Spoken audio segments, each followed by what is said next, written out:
Thanks, Joseph. So we'd like to look at the core challenge of humanity, and that human beings are a threefold structure made of thinking, feeling, and action. Most conflict stems from an internal imbalance, where one or other of these three dominate the others. We have the thinking type of person who is based on rational ideas and who are driven by the need for logic or proof, and are often disconnected from their heart, from their feelings. You have the emotional or the feeling type, who are governed by reactions and reactive emotions rather than by a refined spiritual feeling. And you have the action type, which the action person reacts impulsively before thinking or feeling, often as a physical manifestation of one's own inner state. And this often leads to a physical or social friction, to division, to violence. Symbolically, we can see this threefold archetype as part of the Golden Rosy Cross's symbol, the equilateral triangle. This represents the ideal balance between these three elements, thinking, feeling, and action. And when they are balanced, they allow a person to truly act rather than react. However, we are often lopsided. So let us now look at the root, the many faces of war, the root of conflict.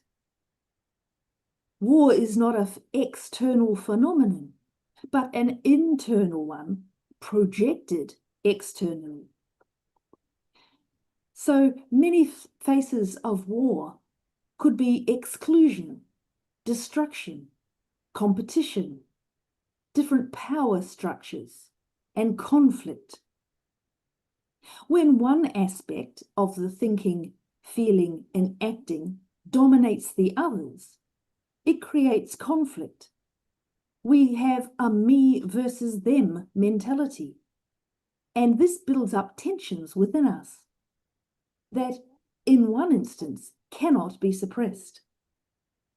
This internal conflict is then expressed outwardly. It's not always stated as such, but some of these tensions are silent and built into many aspects of society. They present themselves as economic, labor, or family dynamics, where there is tension, destruction, and exclusion. This creates a doing or an action that is disconnected from the consciousness and driven by fear, lack, and resentment. In this state, the action types create physical confrontations and violence. The feeling types engage in emotional manipulation, and more rational types disagree with the power structures. And so we have the next slide. And so how do we break into true action from reaction? Well, we need to move in a different cycle. We need to break the cycle of reactive action. The cycle of reaction is when these actions are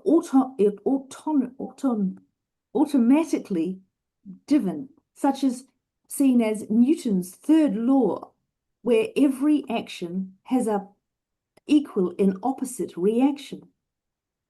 This means when we are living in a field of attack and defense, when the conflict causes agitation, but it is not transformational because we lack the true wisdom down how to change it.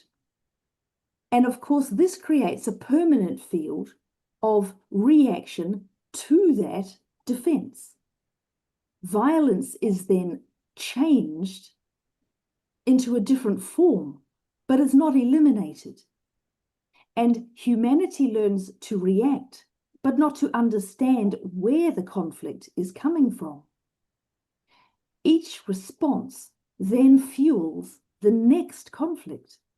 And so the cycle repeats. Action, conflict, new action, and again. What we need is an action that breaks that cycle, rather than feeding the cycle of violence.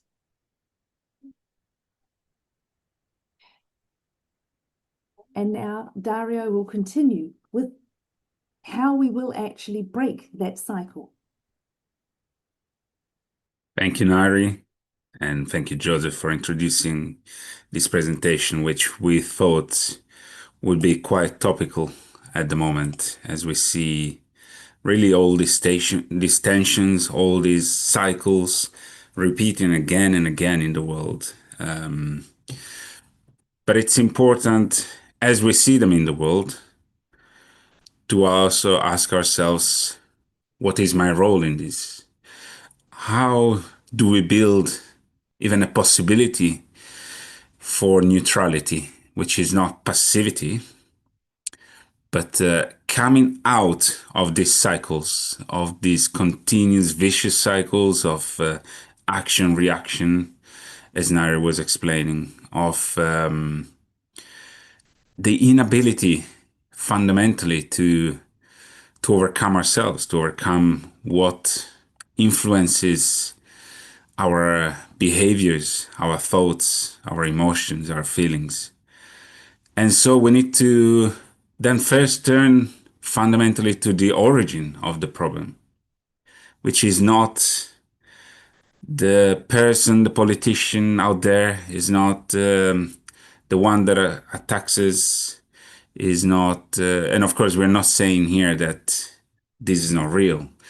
There is a reality outside of us, but what we first can affect is ourselves. Yes, friends, the origin is not outside of us. It has never been outside of us. The origin is always within ourselves. But let's not take this with guilt.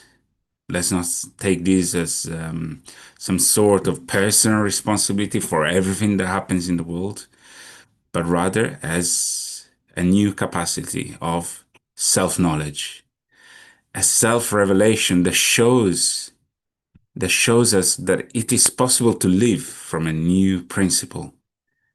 We call it here true courage. So a new courage. And in the words of spoken by Lao Tzu in ancient China, but we find these words in other ancient texts, even in the Bible. He who conquers himself is stronger than him who conquers a city. And so what does it mean to conquer oneself? Well, first of all, we need to recognize ourselves for who we are, who we truly are, not putting a projection in front of us, not polishing or refining the image that we have of ourselves, but seeing exactly what moves us, how we behave, how we respond continuously. So the instincts, the emotions, the feelings, the thoughts that are continuously triggered from outside of ourselves, and yet that originates within ourselves, in our own consciousness. And secondly, we should stop submitting as a slave to them. And this is not so easy. It takes courage.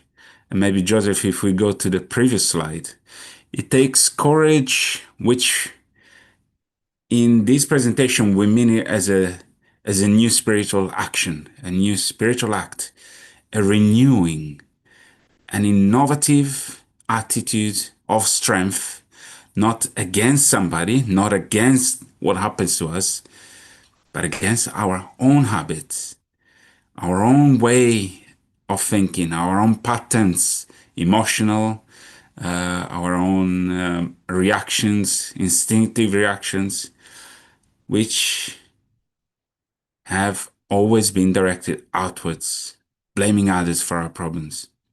No, instead, if we turn inwards and we find this courage, and the root of that word is it's cor, corazón in Spanish, in Latin, the heart.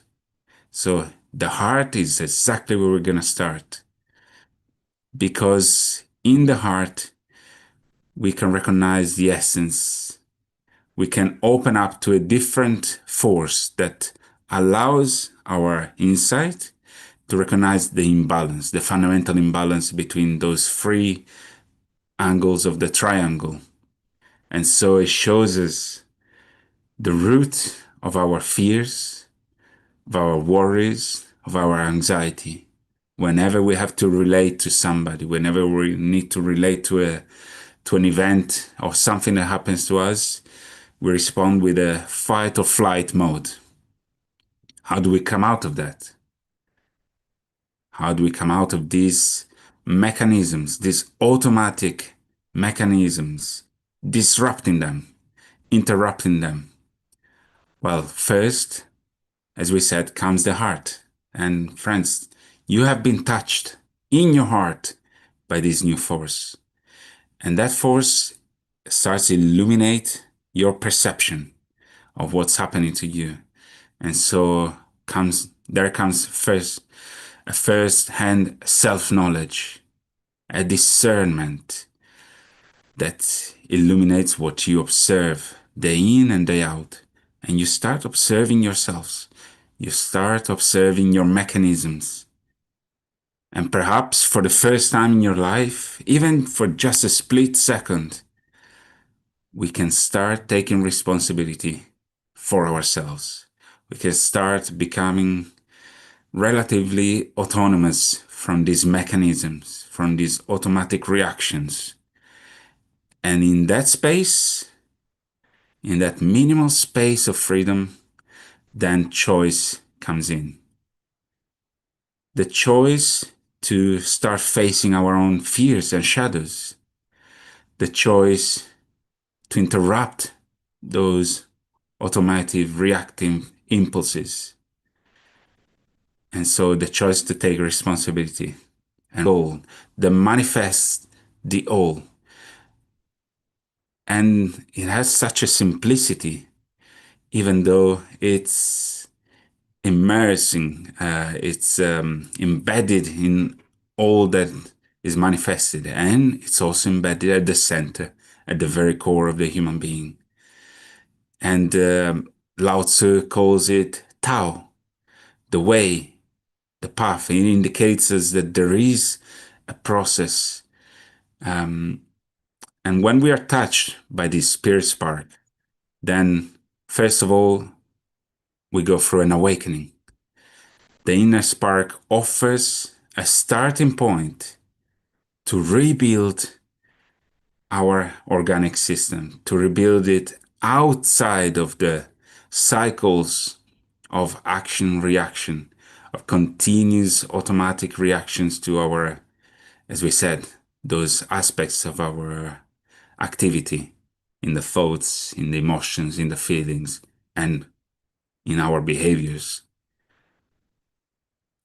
It starts restoring balance by touching on the three points of our consciousness: the heart, so feeling and emotions, the thinking faculty, the head, and our behaviors, our patterns of behaviors, starting rebuilding those, reestablishing the fundamental balance, and transforming, therefore, our actions into conscious activity, not anymore lived by our responses, but having the possibility to take or to make a choice. And then the true action begins when we stop reacting to everything. It becomes a choice, becomes a space of freedom. And friends, it's not a matter of acting more, adding more on what we do, techniques, practices. No, it's about acting fundamentally differently, going to the root, finding the root of our actions and reactions and transforming it, and thereby transforming our activity.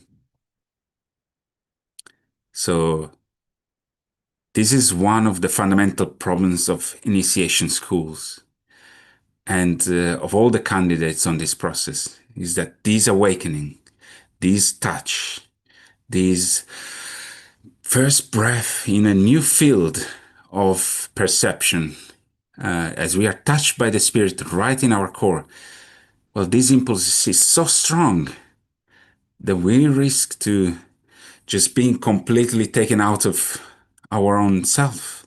We get enchanted, so to speak. We become stuck in this first touch, which is so marvelous. It fills us with joy, it fills us with light. And yet, this is just the start of a path. If we are touched and we experience this inner joy and the first spiral of what is just a process, is just the beginning of a path, then we can never move on to the true action, to truly transforming all of our beings. And so it takes honesty to find, to see for ourselves the imbalance in our own life, but it takes true action, the true deed, to transform this action into a service, not just to our own path, not just to ourselves. And so moving out of the egocentricity of the self-serving action to make these actions becoming integration with the world, integration with anything that is in front of us, with the person that is also seeking in their own life this balance, this inner peace, seeking integration in the transformation of our dynamics. So not anymore separation, but unity. And so peace manifesting not as something that we need to force, but it's a daily, silent practice in perseverance. Of course, we're going to fall. Of course, we're going to go back to our old patterns. This transformation is a process.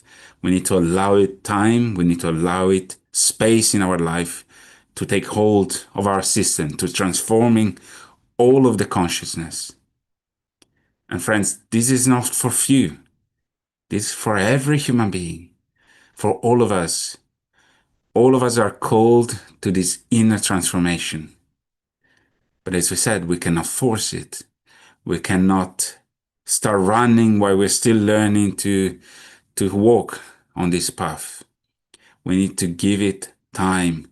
And in this world, time is precious. We understand that we're called to immediate action, immediate reaction all the time. Click here, click that, respond to this email, respond to that colleague, do this, do that.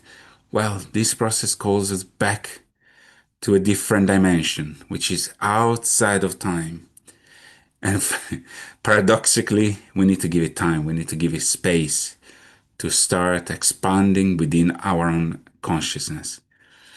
And when our actions start to align with the spirit spark that is opening, like a rose unfolding its petals, well, this will open not just the rose, but new, fundamentally new possibilities.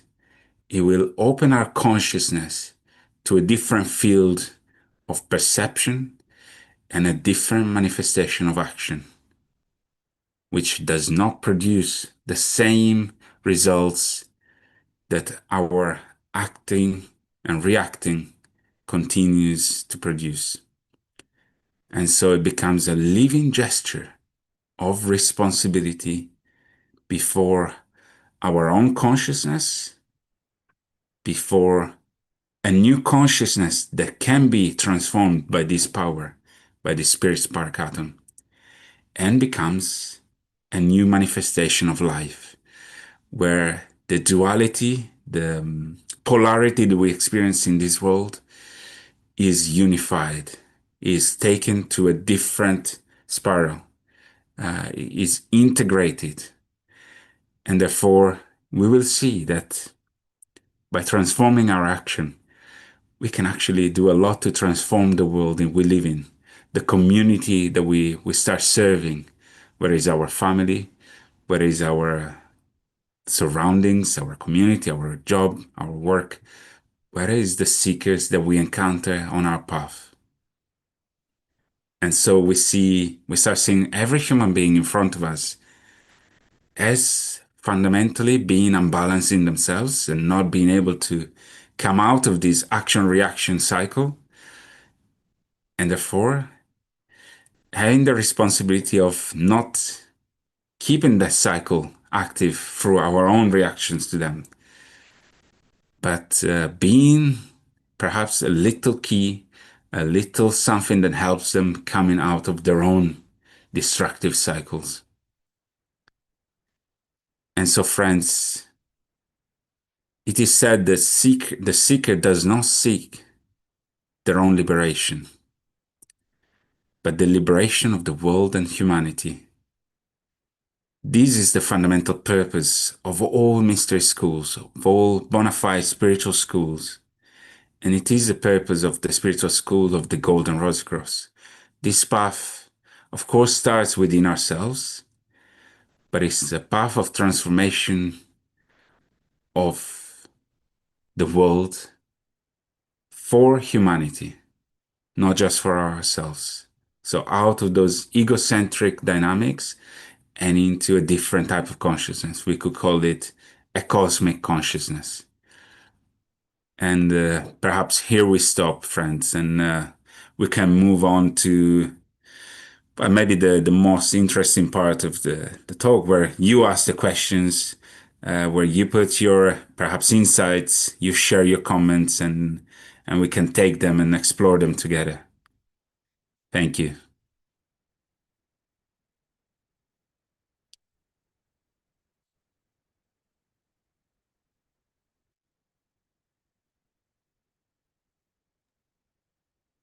Well, thank you, Dario and Nari, for that presentation. So friends, as Dario said, this is where we get to discuss the topic in more detail with you and explore the various points that interest you and that you'd like to know more about or you'd like to share your experience of. So please use the chat and we'll bring the questions up as they come and as they fit in the conversation. So welcome to those that have joined us since we started, and we hope that we can have an informative and helpful exchange. Indeed. And we also have a group that came together in Nairobi, in Kenya. And I know they're following the presentation together. So we also greet them. But yeah, like Joseph was saying, put your questions in the chat. Let's explore them together. Yeah. And we have a question and well, a request in the chat. Can we get a recording? Yes, this live stream on YouTube will be saved and shared both on YouTube and on our website, so you can come back to it whenever you wish. Both the exchange, which obviously your privacy is protected, so you don't need to worry about the fact that we're sharing it, but the questions that come forth, we'll share that exchange and discussion on those on YouTube as well.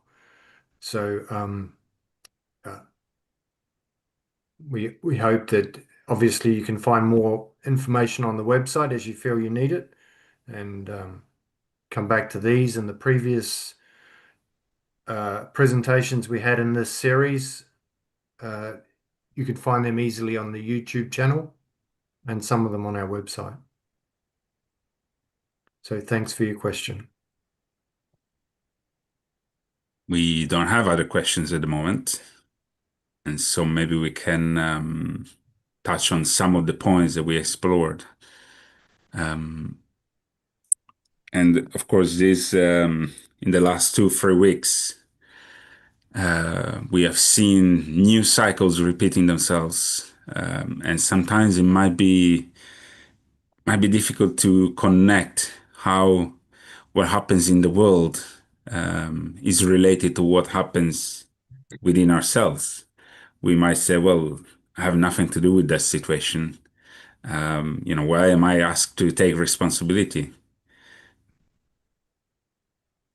And the reality is that these cycles always start within ourselves. Where is our karmic past? So something that we have inherited within our system as a whole, or whether it's something that we develop in our life, traumas, exchanges, attitudes. This is always starts within ourselves. And I think we have some questions coming Yeah, in. we have, and on starting on that point that you were already discussing, Gentle Traveler asks, what can you say about the world situation right now, Iran wars and stuff, and its relation to each of us? What's our part? What's our part of it while we are trying to liberate ourselves personally, and how does it impact us? So thanks for that question, and let's continue as you started, Dario, on this topic. Yeah, so there are links that are a multiplicity of links. We are linked to situations in different ways. As we said, once is our karmic past, and this is very vast. It's almost like a net or a web that we cannot really find the end and the beginning of. But there is also our current bonds that we build right now. And so when we see what's happening and we listen to the news, perhaps we have a choice of how we react to what comes to us. And do we react by trying and seeing the roots causes, which we don't mean taking side or is this party has done this and that and that and that, and we go back to the beginning of history, or do we see the people involved, the nations involved, with their own karmic past, with their own cycles of action and reaction, and we have the choice there of taking a step back, a neutral step, not politically neutral, not culturally neutral. It's not a mask that we put on and say, well, we're above all this. It doesn't, it's not about denying the empathy, denying the humanity that we have to have. We cannot bypass the suffering that is in front of us. It's a different type of detachment. It's a different type of neutrality. Lao Tzu, again, in ancient China, called it Wu Wei, not doing. But it's not omission. It's not washing our hands off what's happening.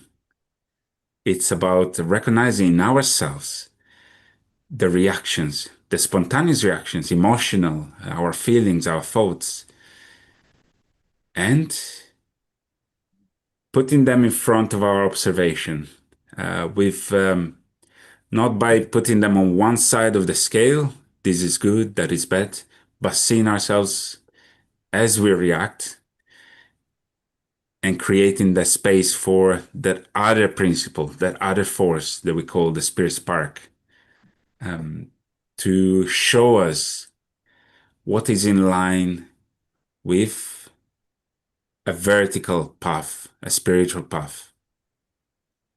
And, attacking this or attacking that only generates the same cycles that humanity is stuck in, that we are all stuck in. And so finding, and this is something that we cannot be taught to us, we need to tread that path in our own life, finding that neutrality, which is actually a new action because it brings light in our system and into the world. That's the response that the school would advise its pupils to take.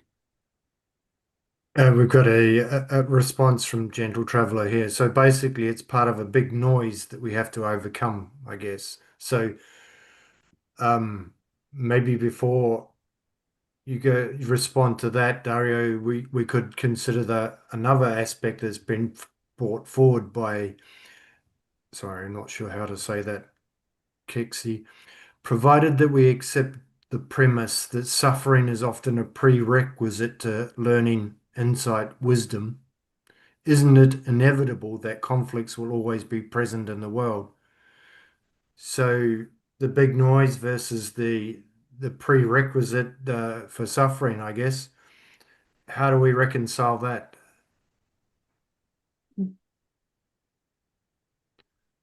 That's a very good question. Are we trying to escape our situation, or are we trying to transform it? I Because if think we're trying to escape it, yeah. then we run the risk of being in that fight or flight mode, in the Mm, old mode. yeah. Instead, And and that's where we cannot really wash our hands off what yeah. happens. We can't just say, well, it doesn't belong to me, I'm above all these or I'm beyond all these. No, we're one with humanity. We are part of that noise. And removing ourselves from those dynamics is what we are proposing here.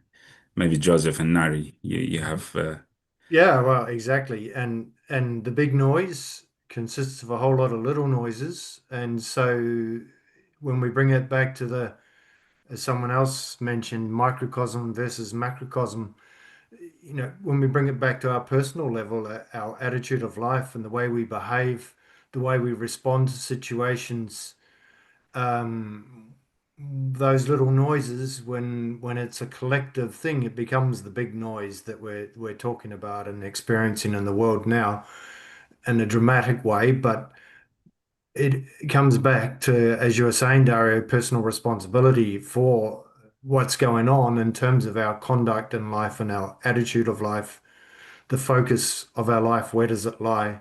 How do we react in certain situations? And why do we react that way? And what are we doing about it?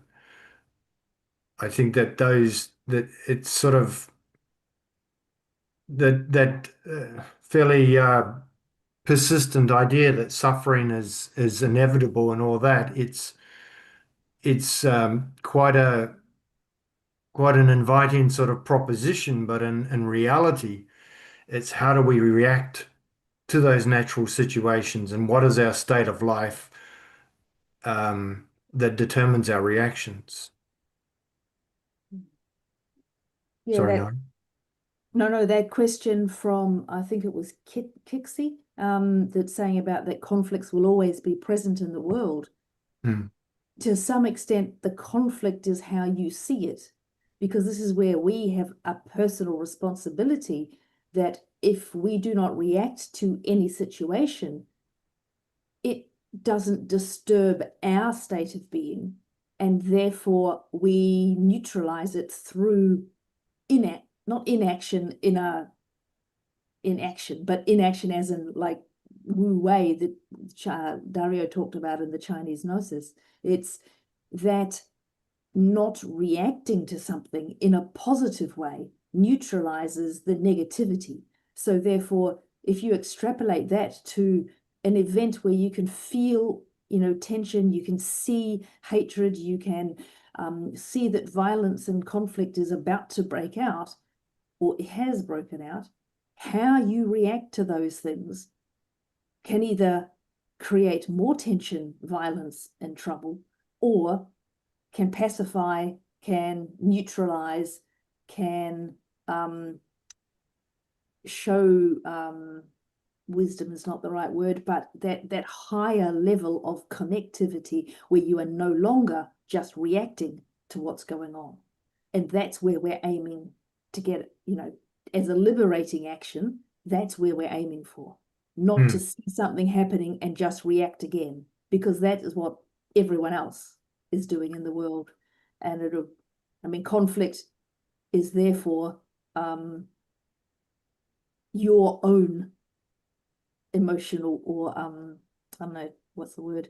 Your connectedness. Mm. I think, and on that point, I think we should respond to from Azure. This is a very slow, lifelong, and demanding work. Words from scriptures, Lord, who that can be saved, seems very appropriate to ask then and unfortunately now. Mm. And I think there's a couple of points that we probably need to explore on this. And first of all, the comment that it's a very slow, lifelong, and demanding work, and perhaps the other one is the context in which we are now. And in terms of it being a very slow, lifelong, and demanding work, that's a little bit, yes, it's a lifelong work.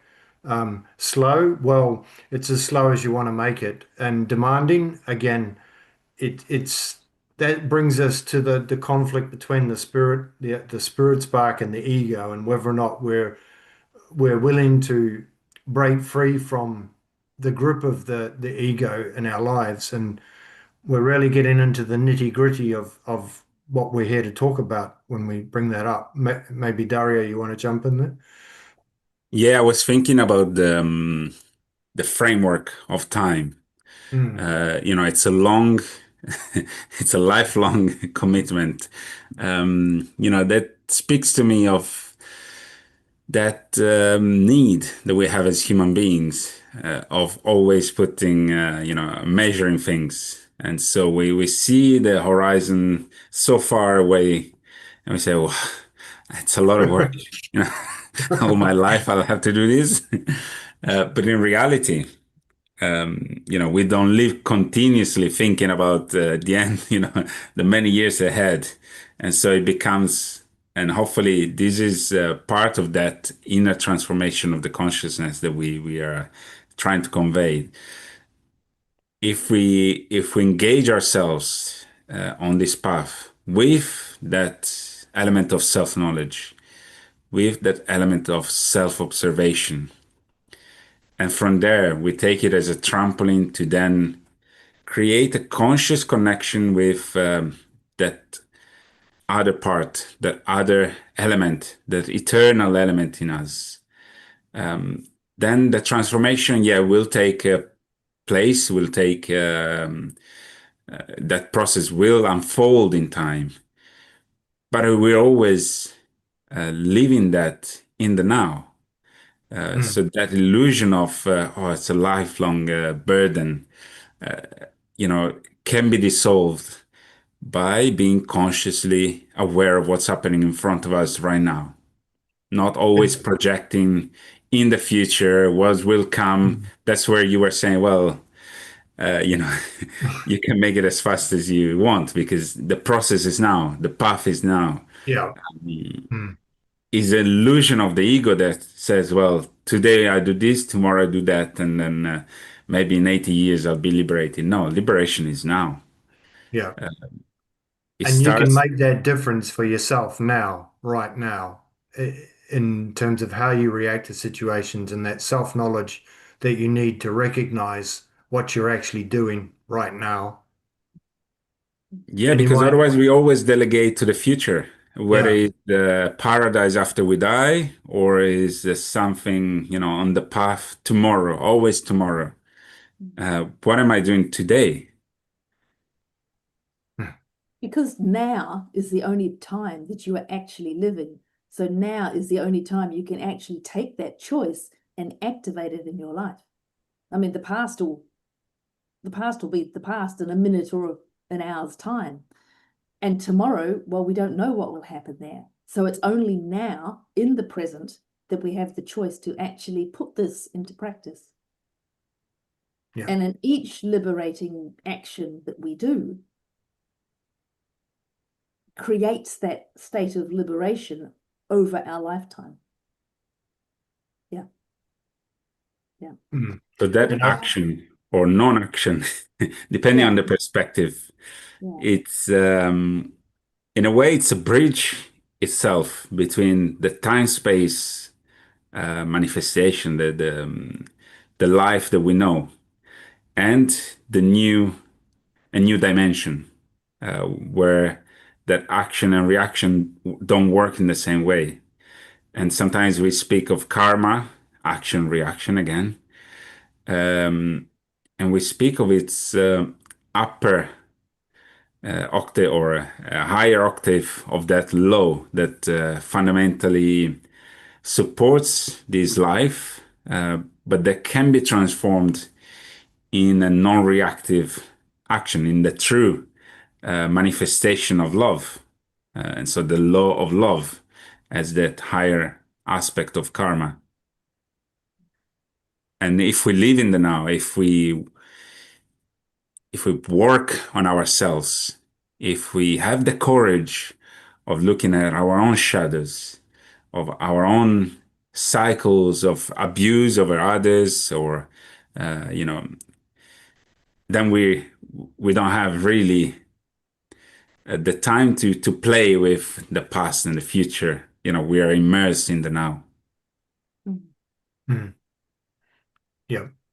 And I think that when you look at it from your own personal perspective and you have a choice, when you come across a philosophy or a teaching like the Golden Rosy Cross and you find out more about it and you look at what it teaches, how does that actually apply in practice? What actual difference does it make in your life? And I think this is where, okay, so we're confronted with the struggle between the ego that's looking to the future with its stopwatch and its you know credit card or whatever it is, and trying to see to measure things in those very material ways, versus our heart, which is reacting on a minute to minute basis, perhaps, and the things that we see going around us. How do we justify that long-term view of saying this is a path that I need to follow, I choose to follow, and as someone mentioned earlier, maybe it's not so easy looking at it from a distance, but when you actually get down to the work, it's every second that counts and every moment that you can make a difference between the choices that you make from minute to minute in your life, and the source on which you nourish yourself spiritually, and or do you nourish yourself spiritually?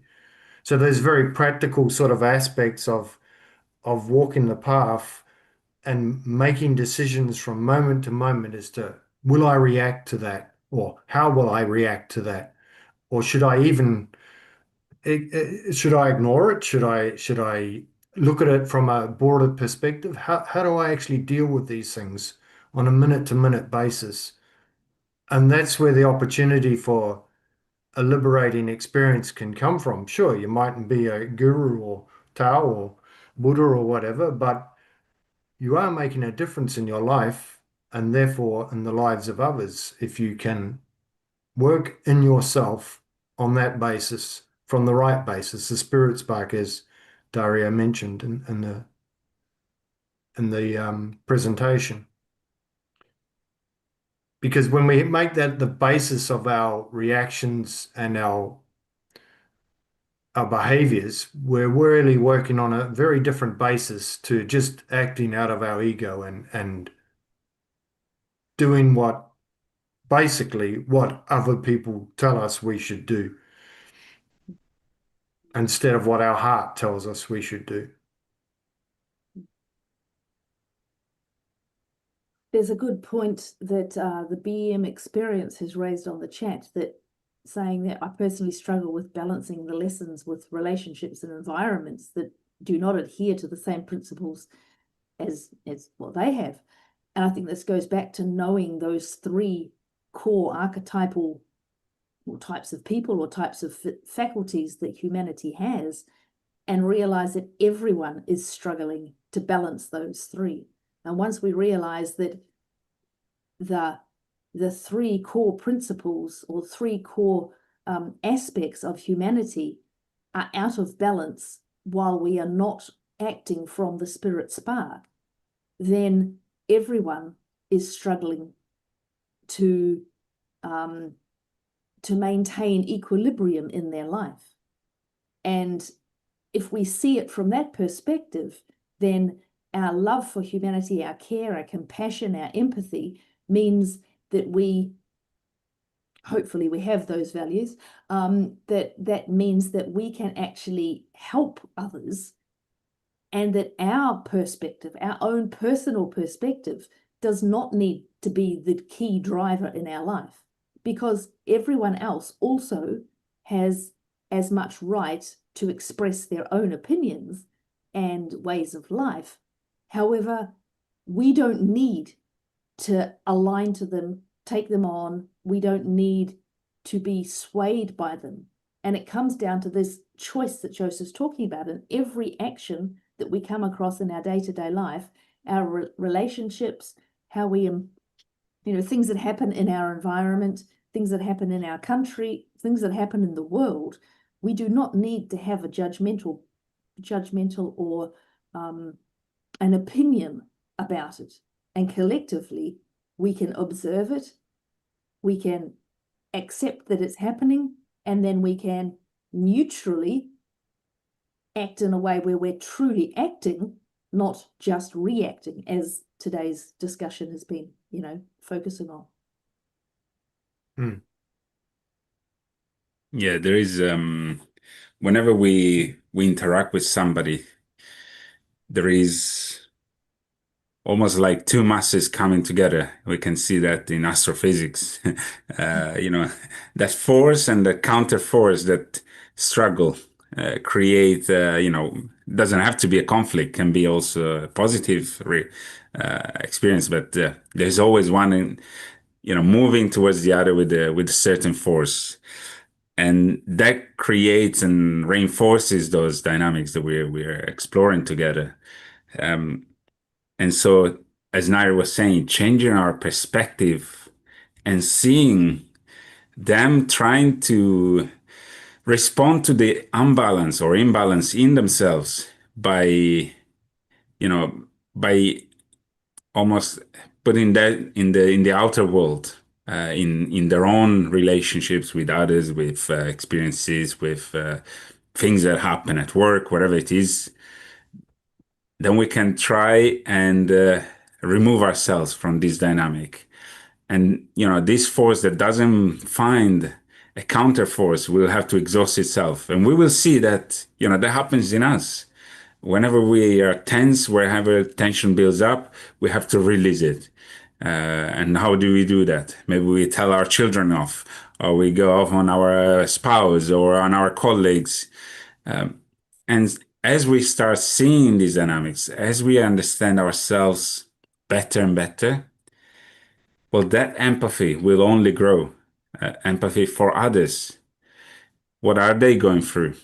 And we don't have to go into psychology or, it's more of a spontaneous coming out of those dynamics of, acting and reacting.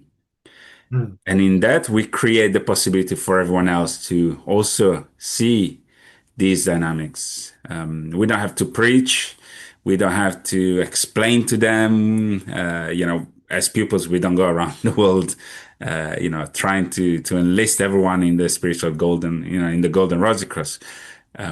We just, we try to be true to ourselves. And of course, we discovered that there is a duality in us. There is those old dynamics, the egocentric consciousness, but there is also another element. And if we are true to that element, which is also essential in us, and we do that in every situation, minute by minute, in every breath we take and everything that we experience and radiate, then more and more this light that we experience in our own inner world will be transmitted, will be radiated. Now, that light, just as it happens in us, is not going to soothe the world. It needs to illuminate, it needs to show us who we are. It needs to show the world those dynamics. So at the beginning, more tension will accumulate, but that tension is a different type of tension. It's one that shows the duality, shows the two aspects, the two elements, and it gives us a choice.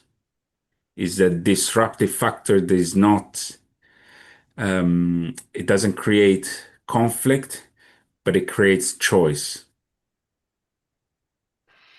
Yeah, I think that relates well to the question, actually, the first question that we had that we haven't got to yet. In this fast pace, it's from On the Path of the Holy Grail. So, in this fast-paced world, how can we create space for transformation when the pace of life has accelerated dramatically? Well, I think as Dario was just explaining, um, how can we not create space for transformation would probably be our response, but um, because when we measure, it depends on how we measure our life. If we're measuring um, personal gains or personal experiences as being our measure of what is space well spent, to put it that way, then we have a very narrow view of our world, and really you have to ask ourselves how far are we looking in life when we ask that question, how can we create space for transformation, when not doing so is essentially uh, making a stand in the world as if we're an island, as if we don't have a need for other people, and they're um, using our oxygen, so to speak. So how can we not create space for transformation? It should be really the key point that we need to be examining. And the experience of actually doing that, of creating space for transformation, is that all the other priorities in our life, or perhaps it's even a prerequisite, that all the other priorities that we had in our life are put in perspective. So, what is actually the meaning of life? What is the purpose of life? What is time well spent? You know, if we don't have time for transformation, then are we really living? Mm. Yeah, very good questions. Mm. There was a question on how do we hear the noise? Mm, And then to me, that relates to this, to what you were expressing. Um, in a way, we don't hear it when we are inside of it, when we are so accustomed to it, where we're so used to it that for us is normal life. It's just the way it is, isn't it? The world goes the way it goes. There's nothing we can do. Oh, it's been like that forever. Who am I to change it? but Where do I but even Dario, start? You know? would any of us be at this meeting if we hadn't come up against that question? And I mean, really, Right. that's the crux of it, isn't it? That's the key. There's when we're saying that whoever is here has already somehow experienced that noise, has already somehow awakened, even minimally, to the fact that we are immersed in this noise, and something inside of you has said, well, I don't want to be part of it. And sure, in a way we want to escape from it, but we can't, because if we look into it, we are fundamentally, one of the founders of the school would say, we are structurally one with this world. There's no running away from it. And so we speak not of escaping, not of building a vessel to take out of these, not of using practices to ascend to the higher realms, but being in this world fundamentally, but also with responsibility, and so consciously in this world, but not of this world. So changing the inner structure, building a new consciousness. And the third step is so being in the world, but not of the world, but always for the world. That service that our true action can become in transforming this world, transforming our life, our community, and so on. And removing ourselves from that noise and cutting through the noise with our true actions. Mm. And on that point, Azur says, so workplace, family, friends, etc., are basically our alchemical laboratory in the midst of which we do our work. Yeah. And yeah, that's exactly what we're saying. They Yeah, show what us, is a spiritual they school? hold the mirror to us for us to see what we need to change. Yeah, exactly. Sorry, Dario. No, I was saying what is a spiritual school? It's not where we go and read books, all our life, and we're given, insights that we cannot find anywhere else. It's a magnifying lens that continuously shows us what's happening in our life. How are you acting? Are you consciously acting or are you just reacting?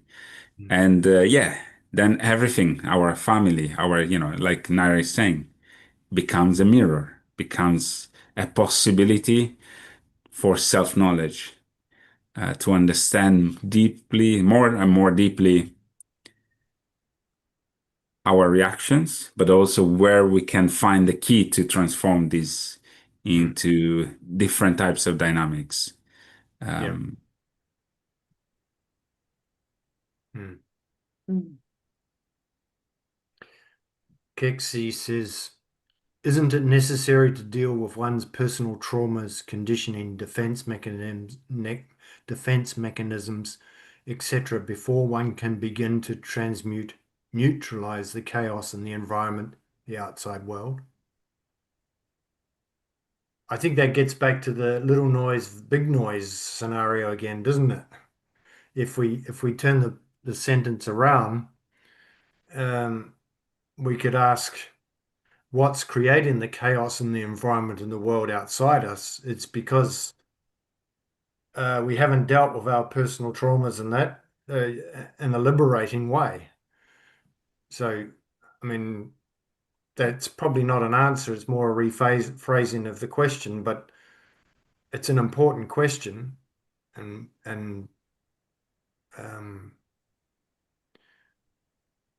yeah, what is pushing a politician to decide to go to work? Is it not the pressures of voting population, of their party, comrades or whatever, their own personal traumas and so on? And these are reflected, in ourselves as in anyone else. But we can't wait. We can't wait to start this path until we put our house in order. mm, It's it's really in those two aspects, those two elements in us. One element, the egocentric consciousness, that has its karmic baggage, has its traumas, has its all its imbalancing to resolve in a way. And then there is the spirit that just is continuously and perpetually and for everyone and already. already, yeah, here and now. Mm, And building the bridge cannot wait for the first one to be solved. It's a puzzle that is not going to be solved. It needs to be transcended. The light touches us wherever we are, no matter who we are. In our karmic past, we probably, as a microcosm, not as me, Dario, we probably have done terrible things, beautiful things, all of it meshed together in our current consciousness. And if we try and, of course, we can explore our past, we can explore all our traumas, and in a way, we have to look at them in the face. We can't run away from them. no. But we cannot go back and try to to take the thread out of the fabric. You know, that's we're gonna die before we try and do that. Yeah. And then the microcons will have to start again with a new life. Um, So really it's a question of what's the most efficient way to deal with the condition of life and the need for transformation. And that would be that you could say in a sense that uh, dealing with the personal traumas, conditioning, defense mechanisms is the process of transmutation and neutralization. You can't start healing those issues until you begin that process, because that process is of transmutation and well, neutralization and transmutation is a process of coming to terms with those things, not in a psychology, in the sense of psychology, but in the sense of spiritual liberation. So true solutions, not band-aids, and really getting to the root causes of the issues in your life that make you seek. And that, we talk about a fivefold process in the spiritual school. And the first step that we talk about is self-knowledge. So recognizing that you have these issues and everyone has them, um, and their nature is perhaps not as diverse as you might think in terms of we all have varying degrees of everything.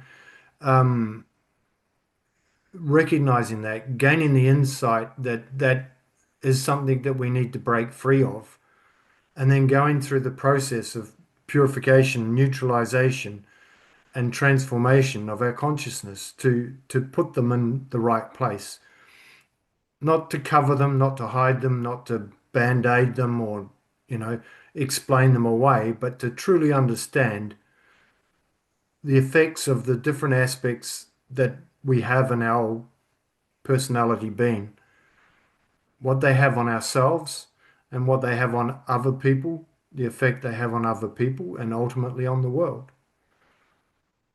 So, yeah, I don't know if we've answered It's the like, question clearly, but sorry, sorry, I was Nora. going to say it's like what we were talking about at the beginning of our presentation. It's balancing that equilateral triangle because we all have something which has been traumatic in our life, and there are conditionings that we hold. Dario talked of karma, etc., that we, in our societal conditioning, we all therefore have our own defense mechanisms. We all have our ups and downs in life and our memories that we want to suppress and the memories that we hope to, hold on to. And all of these things make us who we are at this moment, but they don't make us they don't give us that life and that vitality that is spiritual. They just are what we carry with us. And The it's a bit human like, conditions. yeah, everyone has them. And so getting back to the equilateral triangle, some of our triangles are very lopsided, some are slightly getting a bit more. But as we uncover aspects of ourselves through whatever mechanism you use, you learn about yourself, you learn about how to reposition a little more weight on one of those aspects in your life to balance that triangle, to get back to a fundamental position where you can, for want of a better word, quiet that noise that we were talking about earlier, and therefore not start, because actually doing that process is transformational. So it's not then starting the process of transformation. But as Joseph said, you have to do it for the right reason. You're not doing it just because of some psychological deficiency or because someone told you to. You're doing that process because you truly want to change yourself and the world and help. And it's not for an egotistic or self-centered insight on the world. It's for helping, for liberation, and for spiritual, not development's not the right word, but progression. Yeah. Hmm. And that's not to say that there's not some issues that we need help from others to deal with medical help, psychological help, whatever. It's not, we're not saying that, but we're saying as a general rule, um, that we we can't not deal with the question of transformation and not respond to that inner longing in our heart that we have from the awakening spirit spark because we have other issues that we haven't put away. We don't it's not a question of not trying to become perfect until we're perfect, because that's obviously not a reality. It's not going to happen. It's about dealing with, every wall's made of bricks, and each brick is an individual thing that can be dealt with. And we could also talk of a spiral, a spiral staircase. We take one step and we deal with what we encounter on that step.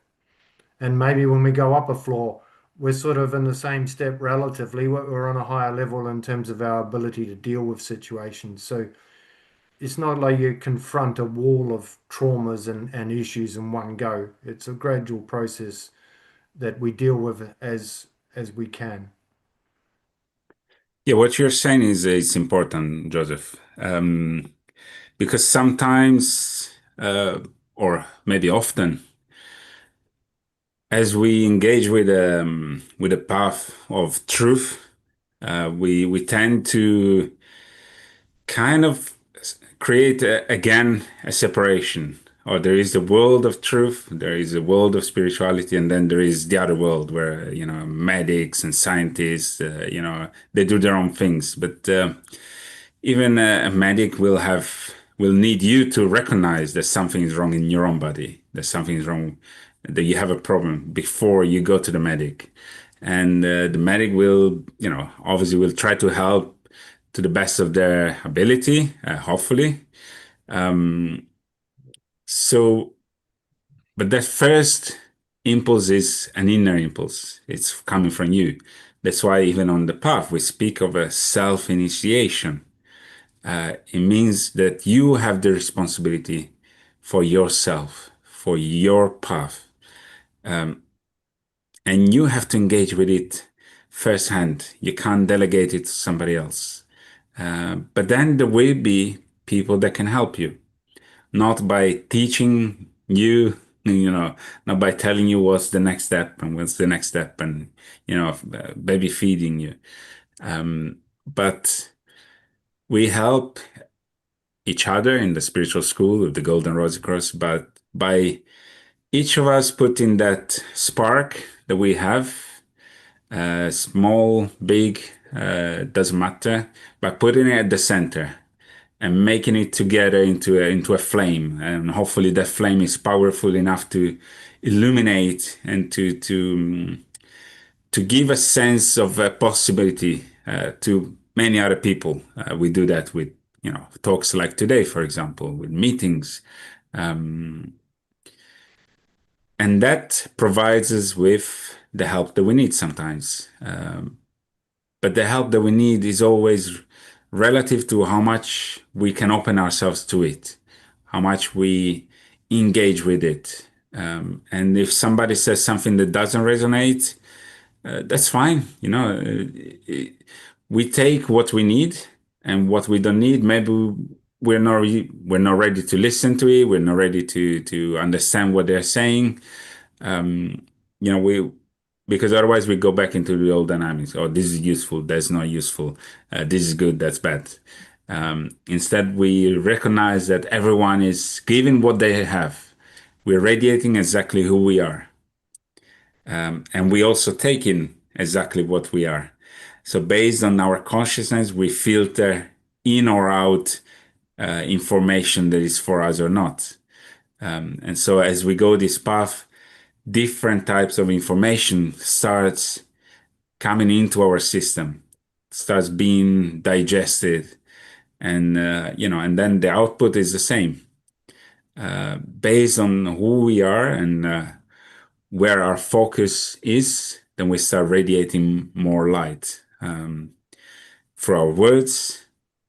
And we've gone into that a couple of weeks ago, through the teachings in terms of knowledge, wisdom. So what comes into our also our mind, the information that we feed ourselves on. And then importantly for our actions, because if we never transform the actions, we can have all the self-knowledge and we can see exactly who we are. But if we never take that courage to change the dynamics and move ourselves beyond those instincts, beyond those, sometimes you can see the choice in front of you and you still choose the old paths because they give you a certain, I don't know, dopamine spike or whatever it is. But that's the courage that we need to move away from that and really create that space and nourish that space. Hmm. Yeah. I think there's something you mentioned earlier on, Dario, about the spirit spark and the fact that, it's awakening in us, and as a result, we come to a meeting like this and we share our questions and our comments. That interaction of light, it's actually something that every human being on the planet has a spirit spark, albeit maybe dormant.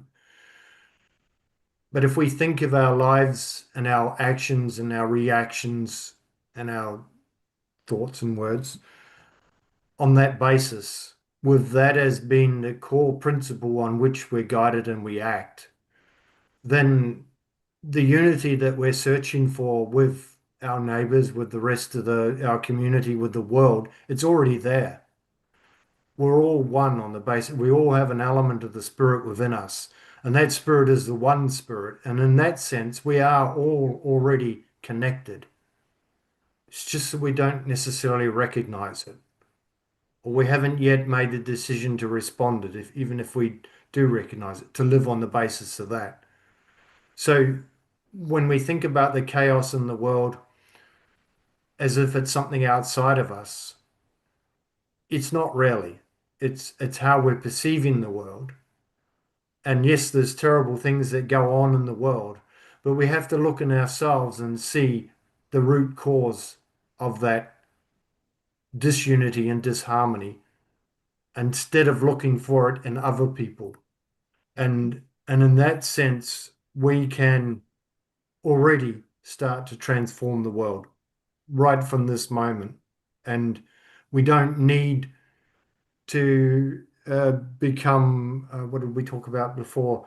To have gone the path to transmute it entirely. We can do this all ourselves in the sense that turning the focus of our life and the guiding point of our life from outside of us to inside of us, what's already there and already always has been, letting that awaken and grow, that is the transformation that we need ourselves and the world needs.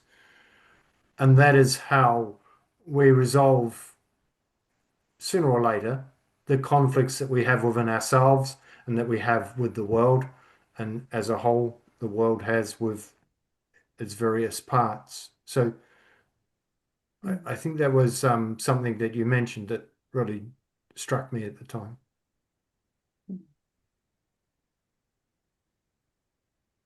Thank you, Joseph.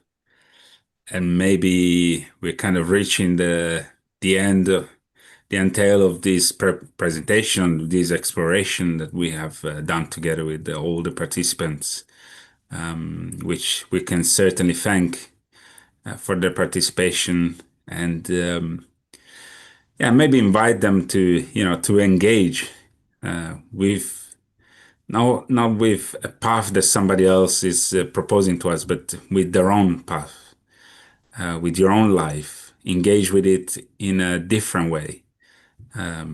Starting today, like Joseph was saying, not postponing it to a future that never comes, but in whatever we do, we have the possibility of seeing, of being present, and that will start transforming ourselves. We'll start transforming our inner life and our outer manifestation of it.